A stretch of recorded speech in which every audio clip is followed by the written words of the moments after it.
Fala pessoal, beleza? Mais um fechamento de mercado no ar, meu nome é Rafael. Dia de queda para o Ibovespa, uma ligeira queda de 0,25, o mercado fechando aí nos 106 mil pontos, diante da pressão das blue chips, né, corrigindo os ganhos da semana passada, em especial bancos, e, né, mais uma vez respeitando essa região dos 107.500, que vem sendo um ponto de resistência importante, afinal de contas, né, como a gente pode observar que foi o fundo perdido em fevereiro, que deu a venda no curtíssimo prazo, né, e abriu espaço para os 97 mil pontos. Tá?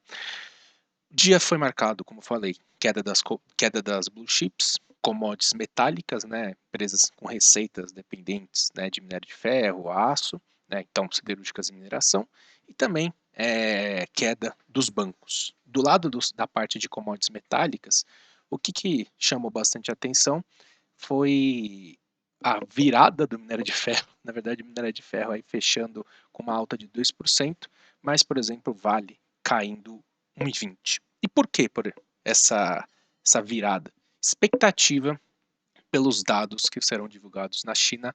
Daqui a pouco, 11 horas da noite, serão divulgados PIB do primeiro TRI e os dados de março de produção industrial, vendas no varejo e taxa de desemprego. Então, dados extremamente importantes, em especial PIB e produção industrial, e com a produção especial em especial com uma expectativa um pouco mais negativa. Então, mercado bem pessimista em relação à produção industrial.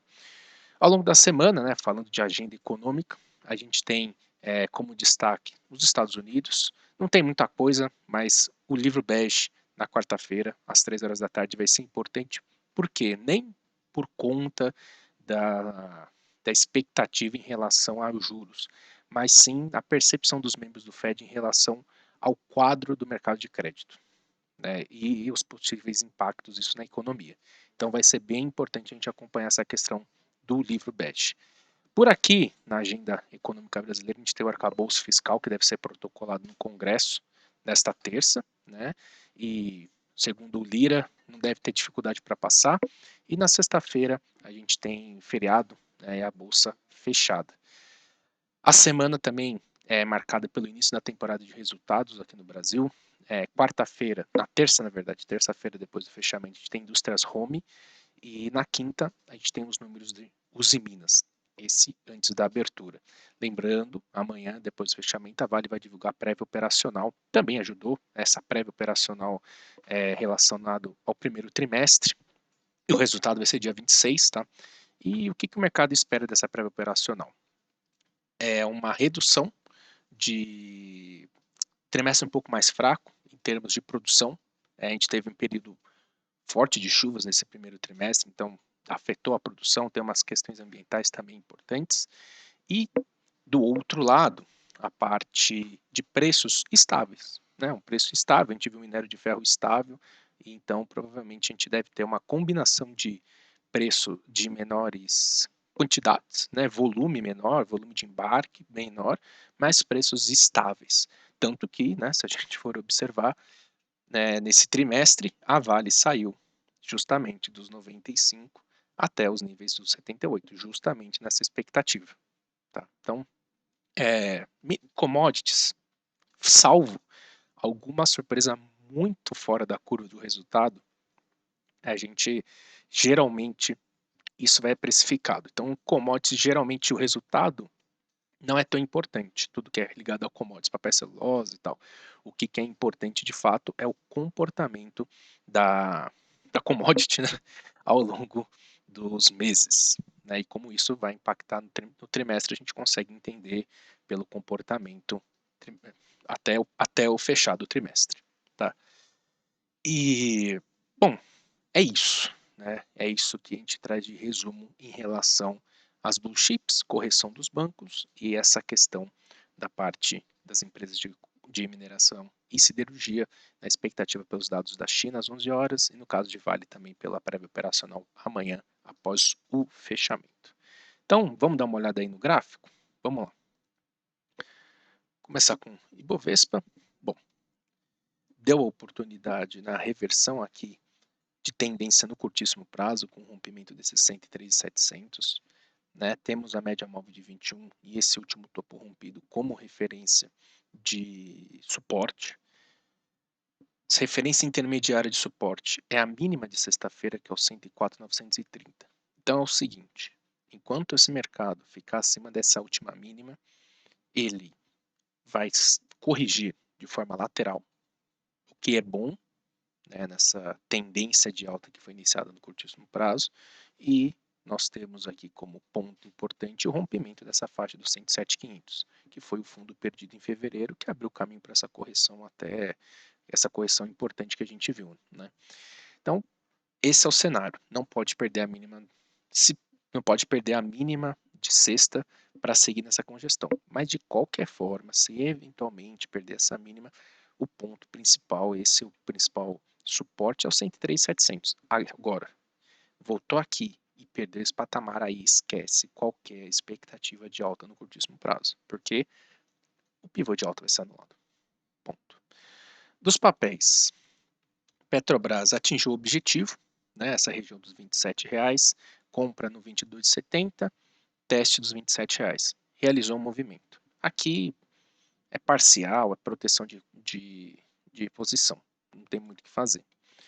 A Vale voltou para o ponto, para os R$ 78, aqui é um ponto de suporte extremamente importante, vem sendo, né, fez uma onda 1, voltou originalmente para o ponto que fez esse movimento. Então, muito importante segurar nesses R$ 78 e basicamente, né, não perder ou fechar esse gap dos 75,72. Nesses níveis, né, a gente tem um papel que está em tendência de alta no curto prazo, testando a média móvel de 72, fez uma onda 1, onda 2, dentro de um semanal que está em tendência de alta, então um ponto de suporte importante. Nós temos um minério de ferro que está na faixa dos 110 a tonelada, então uma faixa, a gente não está falando de um minério de ferro a 130 e a Vale a 78.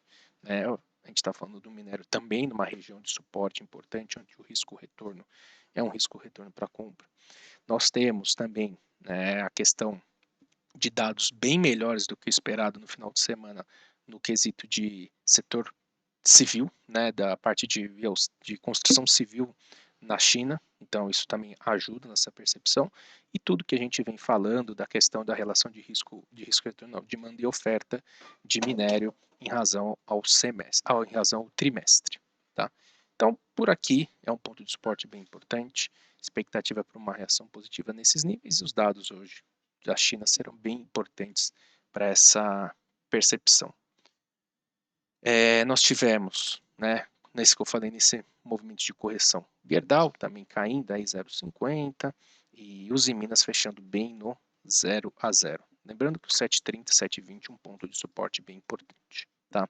Dos bancos, Santander caindo 0,80, é uma ligeira correção, né?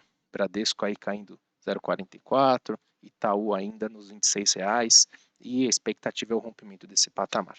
Tá? Dos destaques do dia, a gente teve a manutenção do movimento de recuperação do setor de construção, e para mim o grande destaque é a JHSF, aqui é um ponto bem importante, para mim é um papel que eu gosto muito, mas se você eventualmente comprou, aqui é ponto para você zerar pelo menos metade dessa posição, e para mim chamou bastante atenção. Esse gap de alta aqui no 3,80 é um ponto que vale a pena ficar de olho, que se voltar por aqui pode ser um bom ponto de compra. Lojas Renner, será que confirma isso aqui?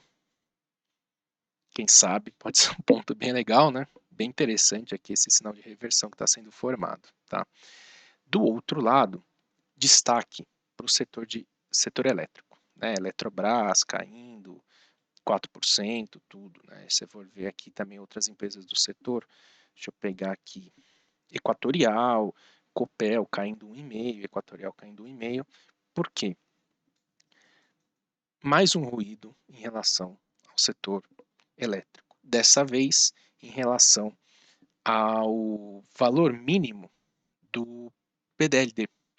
Deixa eu pegar aqui, deixa eu pegar para vocês tudo certinho para deixar com vocês aqui, ó. Deixa eu pegar aqui direitinho. Aqui, ó. Aqui, deixa eu mostrar para vocês aqui, ó. Aqui, ó, né? A gente teve uma notícia importante com relação à possibilidade mais um ruído de mudança no preço de referência da energia elétrica, que é o preço de liquidação das diferenças, que é o PLD mínimo, né? Isso, o que influencia? Influencia diretamente, né, o quanto a empresa vai receber. E qual que é a ideia? Bom, nós estamos observando uma queda do preço de energia. Então, se eu te der o PLD mínimo do preço de energia do último ano, que foi muito maior que esse ano, né, não faz o mínimo sentido, né? Tem um reajuste para cima e tem um reajuste para baixo. Então, se isso acontecer, isso eu acho que tem uma chance interessante, isso aí pode de fato acontecer, porque faz sentido dentro da estrutura contratual de concessão, tudo, isso gera uma expectativa de piores receitas. E porque também nós temos essa expectativa, porque o preço da energia só cai.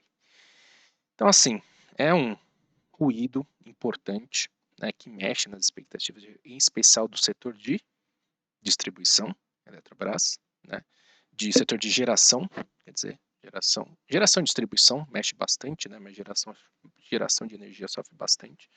Então, é algo a despesar, né? E aí, papel caindo forte, e se perder essa faixa dos 32,60, abre espaço para uma correção, mais uma vez, para a faixa dos R$ 30. Tá? Então, mais do que nunca, se você está comprado no setor elétrico, faça parciais, que é mais um ruído envolvendo o setor. Né? Setor de concessão e geração, geração e distribuição, mais um ruído envolvendo o setor. Tá certo?